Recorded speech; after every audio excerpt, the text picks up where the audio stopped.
ನಮ್ಮ ಹಿಂದೂ ಸಂಪ್ರದಾಯದಲ್ಲಿ ಜ್ಯೋತಿಷ್ಯ ಶಾಸ್ತ್ರಕ್ಕೆ ಬಹಳಷ್ಟು ಪ್ರಾಚೀನ ಕಾಲದ ಇತಿಹಾಸವಿದ್ದು ಅದಕ್ಕೆ ಸಾಕಷ್ಟು ಪ್ರಾಮುಖ್ಯತೆಯನ್ನು ಕೂಡ ನೀಡಲಾಗುತ್ತದೆ. ಶಾಸ್ತ್ರದಲ್ಲಿ ಹಲವಾರು ರೀತಿಯ ಶಾಸ್ತ್ರಗಳು ಇದ್ದು ವ್ಯಕ್ತಿಯ ಜಾತಕವನ್ನು ನೋಡಿ ಅವನ ಹಸ್ತ ಹೇಗೆಂದು ನೋಡಿ ವ್ಯಕ್ತಿಯ ರೂಪವನ್ನು ನೋಡಿ ಭವಿಷ್ಯವನ್ನು ಹೇಳಲಾಗುತ್ತದೆ. ಅದೇ ರೀತಿಯಾಗಿ ಚಾಣಕ್ಯನ ಪ್ರಕಾರ ಹೆಣ್ಣು ಮಕ್ಕಳಲ್ಲಿ ಈ ಅಂಗಗಳ ರೂಪವು ಅವರಿಗೆ ಅದೃಷ್ಟವನ್ನು ತಂದುಕೊಡುತ್ತದೆ ಎಂದು ಹೇಳಿದ್ದಾರೆ.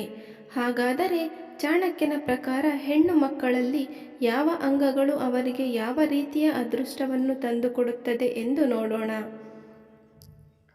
ಮೊದಲನೆಯದಾಗಿ, ಯಾವ ಹೆಣ್ಣು ಮಕ್ಕಳಲ್ಲಿ ಕಿವಿಯು ಉದ್ದವಾಗಿ ಇರುತ್ತದೆಯೋ ಅವರು ಬಹಳ ಅದೃಷ್ಟವಂತರು ಎಂದು ಹೇಳಲಾಗುತ್ತದೆ.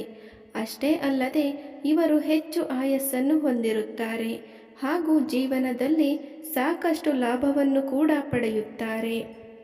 ಇನ್ನು ಎರಡನೆಯದಾಗಿ, ಹೆಣ್ಣು ಮಕ್ಕಳಲ್ಲಿ ಕತ್ತು ಉದ್ದವಾಗಿದ್ದರೆ ಅಂತಹ ಹೆಣ್ಣು ಮಕ್ಕಳು ಕೂಡ ಅದೃಷ್ಟವಂತರು, ಜೀವನದಲ್ಲಿ ಯಶಸ್ಸನ್ನು ಸಾಧಿಸುತ್ತಾರೆ ಎಂದು ಹೇಳಲಾಗುತ್ತದೆ.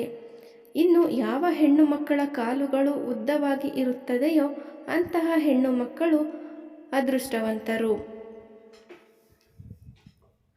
ಹಾಗೂ ಇವರು ಗಂಡನ ಮನೆಗೆ ಸಾಕಷ್ಟು ಅದೃಷ್ಟವನ್ನು ಮತ್ತು ಲಾಭವನ್ನು ತರುತ್ತಾರೆ ಎಂದು ಚಾಣಕ್ಯರು ತಿಳಿಸಿದ್ದಾರೆ. ಇನ್ನು ಯಾವ ಹೆಣ್ಣು ಮಕ್ಕಳಿಗೆ ಅವರ ಕೈಗಳು ಉದ್ದವಾಗಿ ಇರುತ್ತದೆಯೋ ಅವರು ಕೂಡ ಸಾಕಷ್ಟು ಅದೃಷ್ಟವನ್ನು ಹೊಂದಿದ್ದು ಯಾವುದೇ ಕೆಲಸ ಕಾರ್ಯಗಳನ್ನು ಮಾಡಿದರೂ ಕೂಡ ಅದನ್ನು ಪೂರ್ಣವಾಗಿ ಮಾಡಿ ಯಶಸ್ಸನ್ನು ಗಳಿಸುತ್ತಾರೆ. ಅಷ್ಟೇ ಅಲ್ಲದೆ ಯಾವ ಹೆಣ್ಣು ಮಕ್ಕಳ ಕೈಗಳು ಬೇರೆಯವರಿಗೆ ಹೋಲಿಸಿದಾಗ ಉದ್ದವಾಗಿ ಇರುತ್ತದೆಯೋ ಅಂತಹ ಹೆಣ್ಣು ಮಕ್ಕಳಿಗೆ ಆಯಸ್ಸು ಕೂಡ ಹೆಚ್ಚಾಗಿರುತ್ತದೆ ಎಂದು ಹೇಳಲಾಗುತ್ತದೆ. ಇನ್ನು ಯಾವ ಹೆಣ್ಣು ಮಕ್ಕಳಿಗೆ ಅವರ ಕೂದಲು ಬಹಳ ಉದ್ದವಾಗಿ ಇರುತ್ತದೆಯೋ ಅವರು ಕೂಡ ಬಹಳ ಅದೃಷ್ಟವಂತರು ಹಾಗೂ ಮನೆಗೆ ಸಾಕಷ್ಟು ಗೌರವ ಪ್ರಶಂಸೆಯನ್ನು ತರುತ್ತಾರೆ. ಅಷ್ಟೇ ಅಲ್ಲದೆ ಅವರು ಬಹಳ ಬುದ್ಧಿವಂತರೂ ಆಗಿರುತ್ತಾರೆ ಎಂದು ಚಾಣಕ್ಯರು ಹೇಳಿದ್ದಾರೆ. ಇನ್ನು ಯಾವ ಹೆಣ್ಣು ಮಕ್ಕಳಿಗೆ ಹಣೆಯ ಭಾಗವು ದೊಡ್ಡದಾಗಿ ಅಗಲವಾಗಿರುತ್ತದೆ ಅವರು ಬಹಳ ವಿಶೇಷವಾಗಿ ಬುದ್ಧಿವಂತಿಕೆಯನ್ನು ಹೊಂದಿದ್ದು ಅದೃಷ್ಟವನ್ನು ಕೂಡ ಹೊಂದಿರುತ್ತಾರೆ.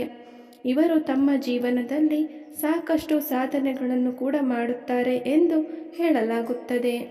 ಈ ವಿಡಿಯೋ ಇಷ್ಟವಾಗಿದ್ದರೆ ಒಂದು ಲೈಕ್ ಮಾಡಿ ಹಾಗೂ ಚಾನಲನ್ನು ಸಬ್ಸ್ಕ್ರೈಬ್ ಮಾಡಿಕೊಳ್ಳಿ. ಧನ್ಯವಾದಗಳು.